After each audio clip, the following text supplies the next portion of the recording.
Hi viewers, welcome to our channel. ప్రస్తుతం మనతో పాటు సీనియర్ జర్నలిస్ట్ దాము బాలా సార్ ఉన్నారు. వారితో మాట్లాడదాం. నమస్కారం సార్. ఎన్టీఆర్ గారి అభిమాని కౌశిక్ అనే వ్యక్తి బ్లడ్ క్యాన్సర్ తో పోరాడుతున్నారు సార్. అయితే వాళ్ళ పేరెంట్స్ మాట్లాడుతూ మా అబ్బాయి బతకడు, జూనియర్ ఎన్టీఆర్ కి పెద్ద అభిమాని, ఆయన దేవరాజ్ సినిమా చూసేంత వరకన్నా ఆయన్ని బతికించాలని చెప్పేసి డాక్టర్లను వేడుకుంటున్నారు. అలాగే పవన్ కళ్యాణ్ గారిని, చంద్రబాబు గారిని, జూనియర్ ఎన్టీఆర్ గారిని కూడా వేడుకుంటున్నారు. మరి ఆ అబ్బాయి కోసం ఏమన్నా స్పెషల్ షోలు దేవరాజ్ సినిమా వేసే ఛాన్స్ ఏమన్నా ఉందా? జూనియర్ ఎన్టీఆర్ రియాక్ట్ అయ్యి వచ్చి కలిసే అవకాశం ఏమన్నా కనిపిస్తుందా సార్? ఇదొక ఇంట్రెస్టింగ్ వార్త. మామూలుగా అది విషాదకరమైన వార్త కూడా. అంటే తిరుపతిలో శ్రీనివాసులు అనే ఒక అతను ఉంటాడు. అతను TTD contract driver, Tirumala Tirupati దేవస్థానంలో కాంట్రాక్ట్ డ్రైవర్గా ఉన్నాడు. వాళ్ళ అబ్బాయి పేరు కౌశిక్, 19 ఏళ్ళు. అతను డిగ్రీ సెకండ్ ఇయర్ చదువుతున్నాడు. అతను hard core junior NTR fan. అంటే జూనియర్ ఎన్టీఆర్ సినిమాలని ఫస్ట్ డే ఫస్ట్ షో ఖచ్చితంగా చూస్తాడు. ఇంట్లో వాళ్ళు కూడా బిగినింగ్లో మందలించారు, కానీ తర్వాత అతని అభిమానాన్ని అర్థం చేసుకొని ఒక్కొక్కసారి వీళ్ళే జూనియర్ ఎన్టీఆర్ సినిమాకి తీసుకుపోయిన సందర్భాలు చాలా ఉన్నాయి. సో అందరికీ తెలుసు అతను హార్డ్ కోర్ ఫ్యాన్ అని. సో ఈ కాంటెక్స్లో అతనికి ఈ మధ్య జ్వరం వచ్చింది. ఆ జ్వరం వస్తే హాస్పిటల్కి తీసుకెళ్లారు. బిగినింగ్లో ఏం లేదు, నీకు జ్వరమే అని చెప్పారు, కానీ అది ఎప్పటికీ తగ్గలేదు. దాంతో కొన్ని టెస్టులు చేశారు.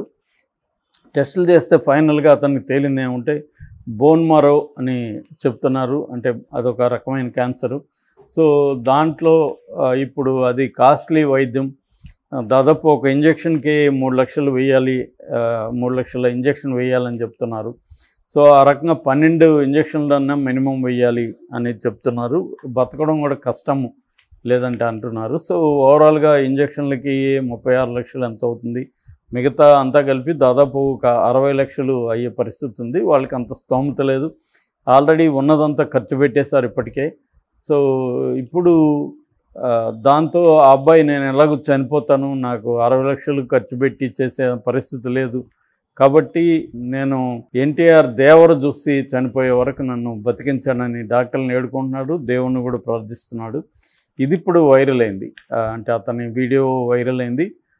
27వ తేదీ రిలీజ్ అవుతుంది. అప్పటి వరకు నన్ను బతికించండి ఎట్లాగైనా అని అతను డాక్టర్ని వేడుకుంటున్నాడు.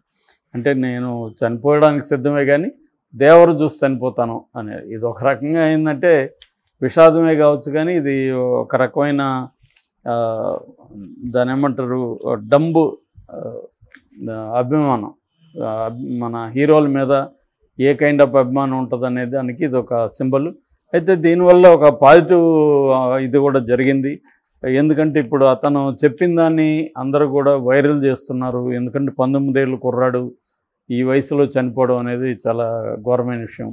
సో అందుకని విపరీతంగా అది వైరల్ చేస్తున్నారు చాలామంది డబ్బులు ఇవ్వడానికి కూడా ముందుకు వస్తున్నారు. ముఖ్యంగా ఎన్టీఆర్ అభిమానులు దీన్ని పెద్ద ఎత్తున ప్రచారం చేస్తున్నారు. వాళ్ళకేంటంటే ఒకటి, తమ హీరోకి ఎటువంటి ఫ్యాన్స్ ఉన్నారో చూడండి అని చెప్పడానికి ఇది ఒక సందర్భం.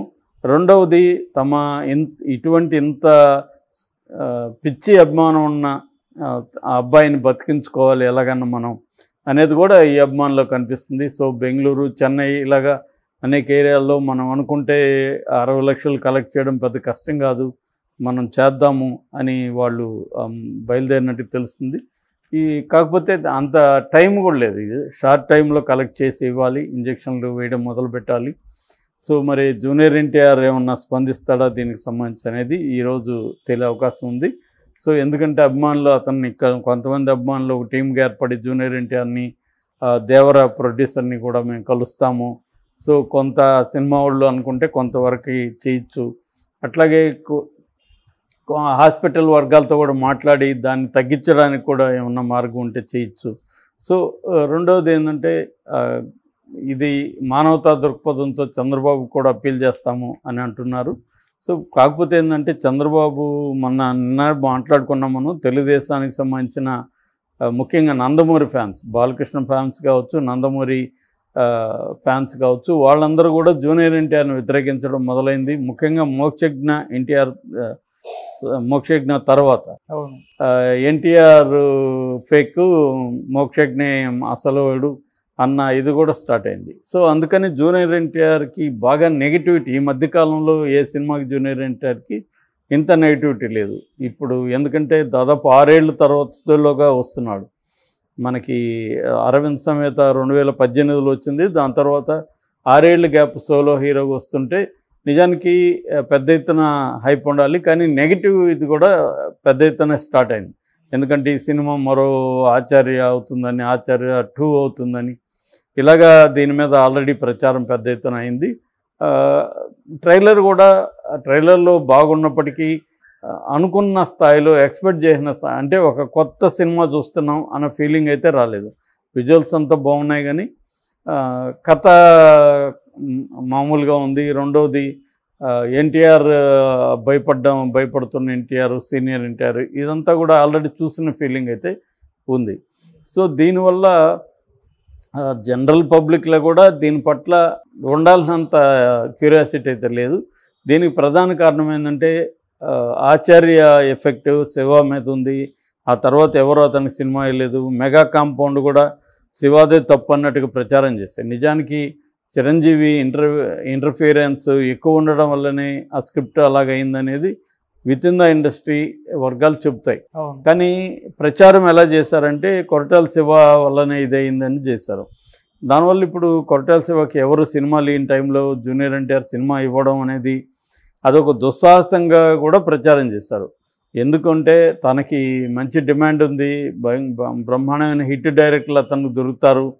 ఒక మెగా ఫ్లాప్ ఇచ్చిన డైరెక్టర్కి ఎందుకు మళ్ళీ డేట్స్ ఇచ్చాడు అన్న విమర్శలు కూడా వచ్చాయి. పైగా ఇది కూడా చాలా టైం తీసుకొని చేశారు. నిన్న కూడా ఏదో చెప్తున్నాడు, ఆ షార్క్ మీద వెళ్ళిన షాట్, ఒక షాట్ అండ్ డే అంతా తీశారు, నాకు చాలా కష్టమైందని జూనియర్ ఎన్టీఆర్ ఫంక్షన్లో మాట్లాడాడు. సో అంత టైం తీసుకొని ఒక సినిమా చేస్తే ఈ సినిమా అనేది నెగిటివ్ టాక్ వస్తే ఎలా ఉంటుందో మనం అర్థం చేసుకోవచ్చు. సో ఈ కాంటెక్స్లో ఇప్పుడు వీళ్ళకి ఇటువంటి ఒక అభిమాని ఉన్నాడు. చనిపోతూ కూడా చివరి కోరిక, నేను చనిపోయే ముందు దేవర చూసి చనిపోతాను, అప్పటి వరకు నన్ను బతికించనని అడగడం అనేది ఒక రకంగా జూనియర్ ఎన్టీఆర్ ఫ్యాన్స్కి ఉత్సాహాన్ని ఇచ్చే అంశం. ఎందుకంటే చూడండి మా ఎన్టీఆర్కి ఎలాంటి ఫ్యాన్స్ ఉన్నారో, మీరు ఎంత చేసినా కూడా దీనిని ఆపలేరు, జూనియర్ ఎన్టీఆర్ క్రేజ్ని ఆపలేరు. ఎందుకంటే ఇలాంటి ఫ్యాన్స్ చనిపోతూ కూడా అతను చివరి కోరిక దేవరు చూసి చనిపోవాలని అనుకున్నాడంటే ఎందుకంటే దేవరికి బెస్ట్ పబ్లిసిటీ అవసరం లేదు. ఎందుకంటే ఇప్పుడు ఇది విపరీతంగా తెలుగు రాష్ట్రాలన్నింటిలో వైరల్ అవుతుంది. మెల్లమెల్లగా వేరే భాషలకు కూడా ఈ వీడియో వెళ్ళే అవకాశం ఉంది. ఎందుకంటే ఇది పాన్ ఇండియా సినిమాగా 5 భాషలు, సౌత్ ఇండియాలో తమిళ, తెలుగు, మలయాళం, కన్నడ అండ్ హిందీ 5 భాషల్లో రిలీజ్ చేస్తున్నారు. పాన్ ఇండియా సినిమా లాగా ఏకకాలంలో సినిమా రిలీజ్ అవుతుంది. ఎందుకంటే RRR వల్ల జూనియర్ ఎన్టీఆర్ కూడా నేషనల్ వైడ్గా పాపులర్ అయ్యాడు. అతను బెస్ట్ పెర్ఫార్మెన్స్ని ఆల్రెడీ మెచ్చుకున్నారు. అట్లాగే హిందీలో కూడా జూనియర్ ఎన్టీఆర్ ఒక విలన్ క్యారెక్టర్ చేస్తున్నాడు. సో ఈ కాంటెక్స్ట్లో ఈ కౌశిక్ వల్ల నిజానికి దేవరికి పెద్ద ఎత్తున పబ్లిసిటీ వచ్చింది. అందువల్ల ఈ 20 లక్షలు దేవర్ టీమే, అంటే junior NTR come director come producer కలిసే ఇవ్వడం అనేది కూడా పెద్ద విషయం కాకపోవచ్చు. మరి వాళ్ళు ఇస్తారా లేకపోతే అభిమానులే డబ్బులు కలెక్ట్ చేసుకొని అతన్ని బతికించడానికి సాయశక్తిలో ట్రై చేస్తారు. ఎందుకంటే 12 ఇంజక్షన్లు కానీ వేస్తే అతను బతికే అవకాశం ఉందని డాక్టర్లు చెప్తున్నారు. అదర్వైజ్ అయితే కష్టమని చెప్తున్నారు. వాళ్ళ ఇంట్లో వాళ్ళు అయితే అంత డబ్బులు పెట్టే పరిస్థితి లేదు. సో దీన్ని మామూలుగా ఇలాంటి కేసులు ఏంటంటే క్రౌడ్ ఫండింగ్ అనేది స్టార్ట్ చేస్తారు.